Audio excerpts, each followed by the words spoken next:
Positive کیسے رہیں اور حالات کو کس طرح ریسپونڈ کرتے ہوئے اللہ تعالیٰ سے کس طرح مدد طلب کریں۔ کیا آج ہم اس طرح کے حالات سے دو چار نہیں ہو رہے ہیں؟ کیا آج ہم مسلمانوں پر ہر طرف سے زمین تنگ نہیں کی جا رہی ہے؟ قصے موسیٰ اور موسیٰ علیہ السلام کے اس ایٹیٹیوڈ میں ہمارے آج کے بڑے بڑے مسائل کا حل پوشیدہ ہے۔ اگر واقعی ہم اس کا حل چاہتے ہیں، اگر ہم میں وہ ایمان پیدا ہوگا اور وہ توکل، وہ استقامت پیدا ہوگی، تو معجزے آج بھی ہو سکتے ہیں۔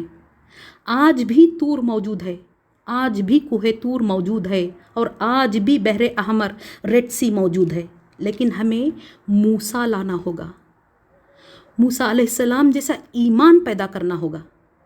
لیکن افسوس ہم میں وہ بصیرت، وہ ایمان کہاں؟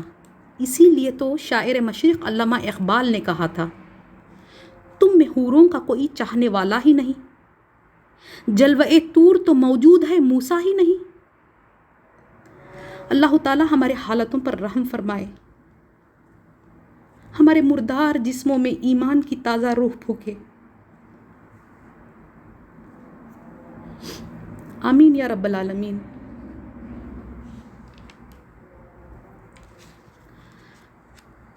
آگے سورہ شعراء میں اللہ تعالیٰ فرماتا ہے کہ ہم نے موسیٰ کی طرف وحی کی، ان اضرب بعصاک البحر، مار اپنا عصا سمندر پر۔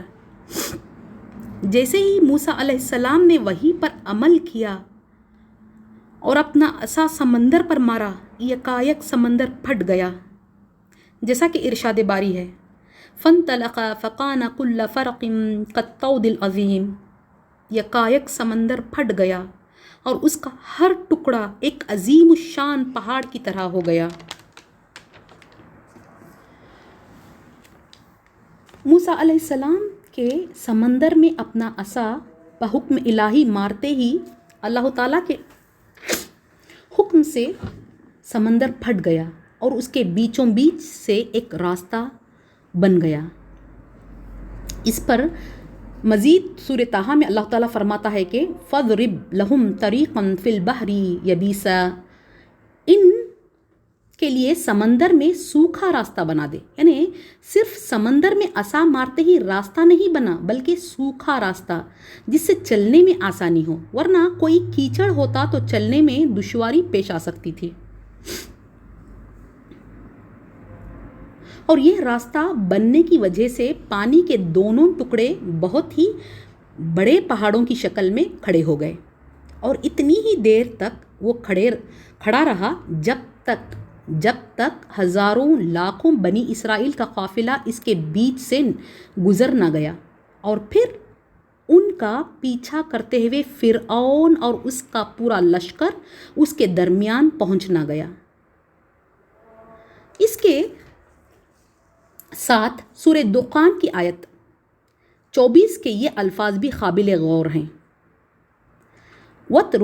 وَاتْرُكِ الْبَحْرَ رَخْوًا إِنَّهُمْ جُنْدٌ مُغْرَقُونَ، سمندر کو اس کے حال پر کھلا چھوڑ دے، یہ سارا لشکر غرق ہونے والا ہے۔ اس سے معلوم ہوتا ہے کہ حضرت موسیٰ علیہ السلام اگر دوسرے ساحل پر پہنچ کر، دوسرے کنارے پر سمندر کے پہنچ کر عصا مار دیتے واپس سمندر میں، تو دونوں طرف کھڑا ہوا پانی پھر سے مل جاتا۔ اس لیے اللہ تعالیٰ نے انہیں ایسا کرنے سے روک دیا تاکہ فرعون اس راستے پر اتر آئے اور پھر پانی دونوں طرف سے آ کر اسے غرق کر دے۔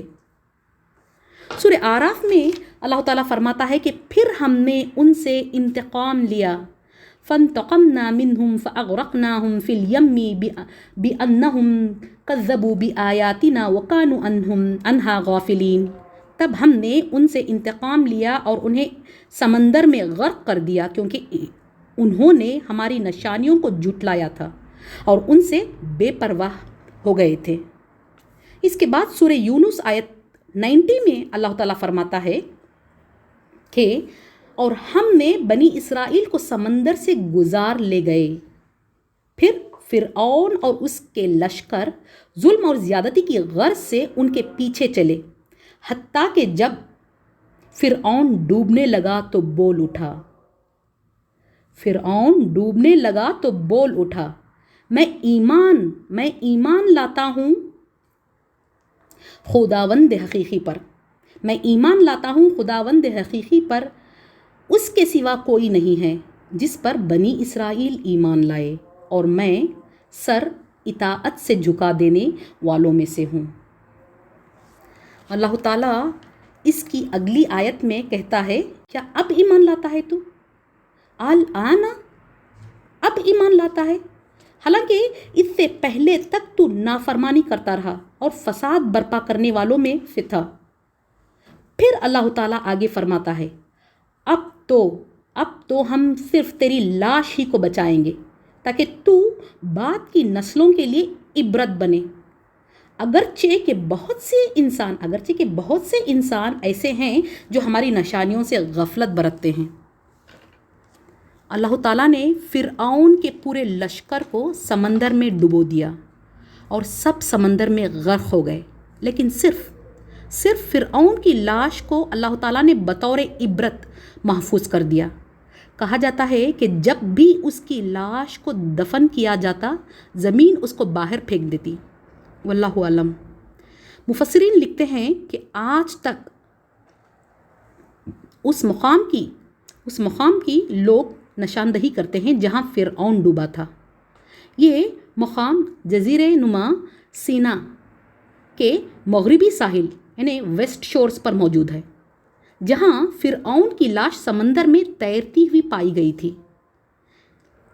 اس جگہ کو موجودہ زمانے میں جبل فرعون کہتے ہیں، اور اس کے قریب ایک گرم پانی کا چشمہ ہے۔ وہاں کے لوکلائٹس اس کو حمام فرعون کا نام دیا ہے، وہاں کے لوکلائٹس نے۔ اس کی لاش آج تک قاہرہ کے میوزیم میں موجود ہے۔ سال 1907 میں آسٹریلیا کے ایجپٹیولوجسٹ سر گرافٹن سمتھ نے فرعون کی ممی پر ریسرچ کیا تھا۔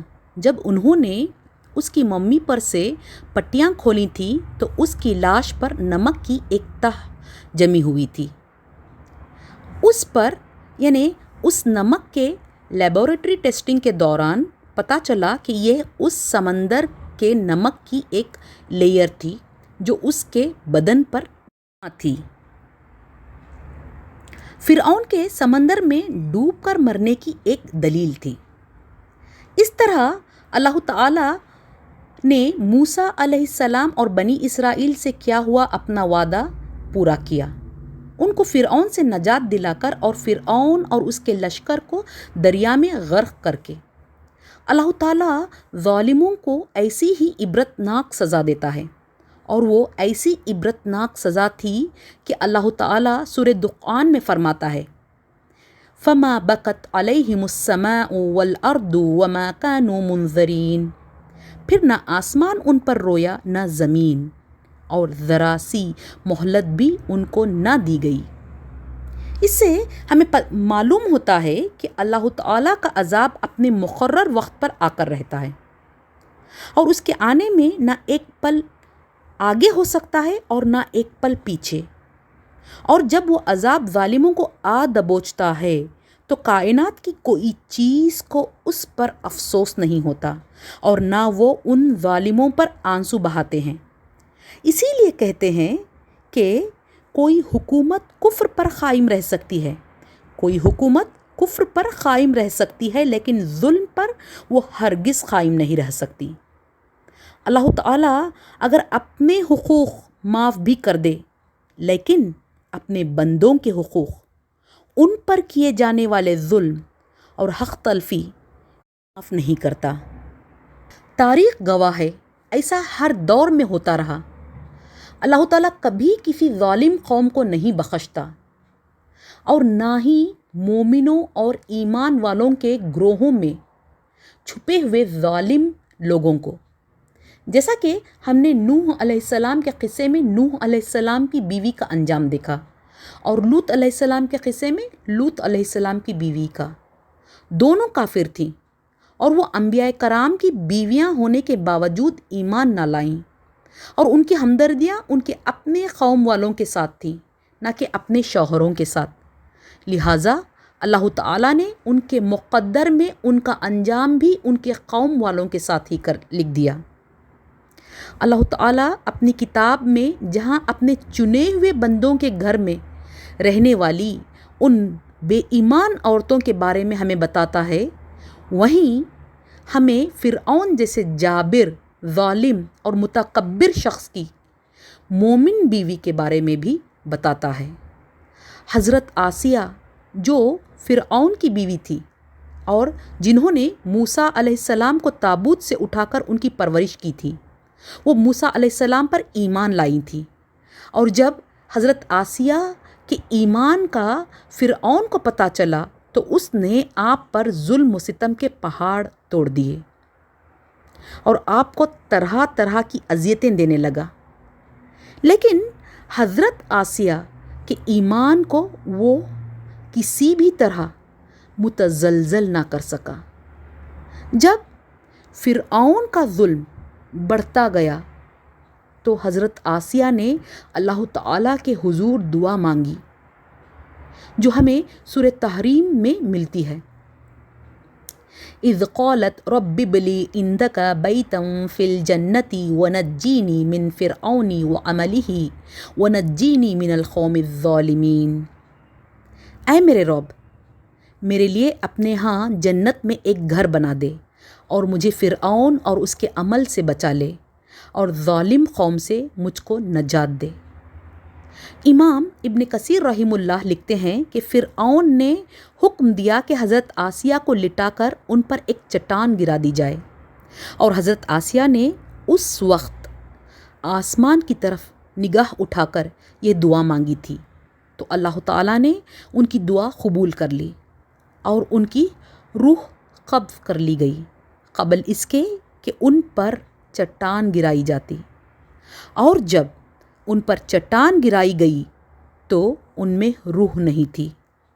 واللہ عالم۔ لیکن ہمیں یہاں سیکھنے کی جو بات ہے وہ یہ کہ ایک مومن اپنے ایمان کی حفاظت کس طرح کرے۔